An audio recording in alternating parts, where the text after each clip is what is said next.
Well, it's I've kind of worked on that with my own hands, quite honestly. When we had our farm, we have a stewardship farm. We've got a program put in place for growing our trees, and we're not, we have some tough situation for us with accessible timber markets in our area, but I'm not the only landowner that is at the brunt of that. So that's certainly something that's a need around a lot of parts of our state, a lot of opportunity. But we've done a lot out there after we thinned the first time several years ago, fixing our roads, putting water bars in. We have a mile of river frontage on the Broad River, so we understand how important it is as somebody that uses that river and rides by it a lot. You see things you don't want to see floating down the river sometimes, trash and other things. And so it's made us kind of see firsthand how important it is for us to control our own property, to control the water, and to help with runoff and erosion and water quality, and certainly trying to keep the river cleaned up.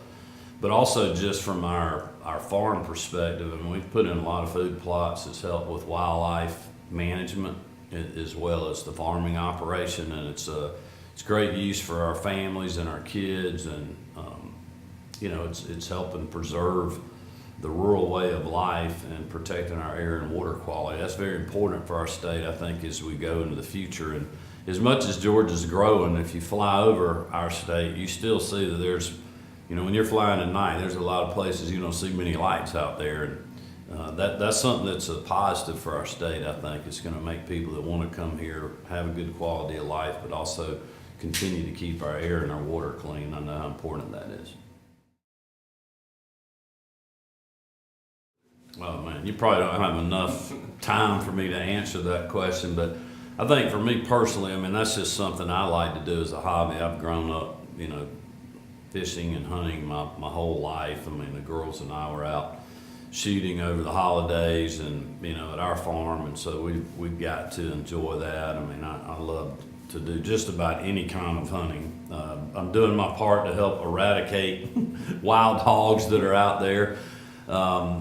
And I've done some of that in Middle Georgia. But I think on the flip side of that too, even for people that don't participate in those type things, I think it's important for them to understand that there's a huge economic impact for our state. It's helping preserve our quality of life, number one, and helping a lot of farmers preserve their farms through hunting leases and our paper companies and other things. But then you think about the coast with people going fishing, our freshwater lakes as well. Whether it's the local small business owner, bait store, or, marine supply company or boat sales or what have you. It's a big economic engine for our state, and it helps preserve, I think, who we are and our great quality of life in our state as well. And, whether you're hunting or fishing or not, there's a lot of people that enjoy the outdoors in Georgia, and I think, farmers, agribusiness people, and sportsmen help preserve that in our state, and a lot of their dollars through license purchases and other things do as well.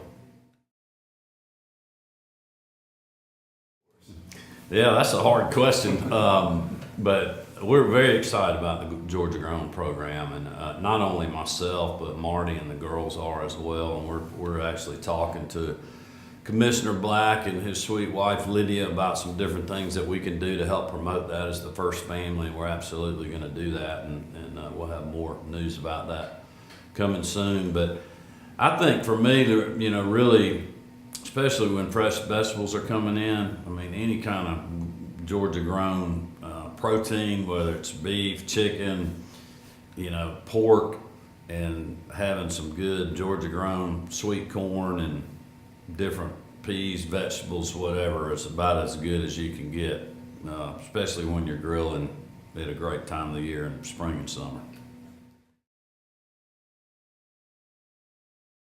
Yeah, and I think like myself, for a long time, I'm a member of a couple of local chambers of commerces through my businesses over the years. I've been a long time member of the National Federation of Independent Business, and there's a lot of small people like me out there that before I got involved in politics, that they just don't have time to advocate on your behalf or their behalf.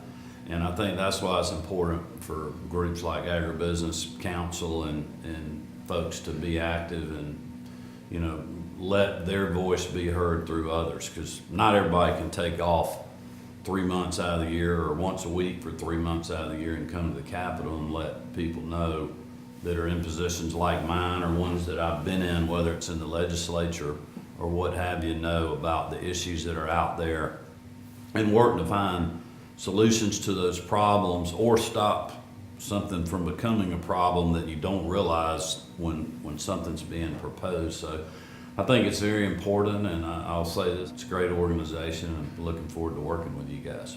Well, thank you. Appreciate your time. Yes, That's all I sir. got.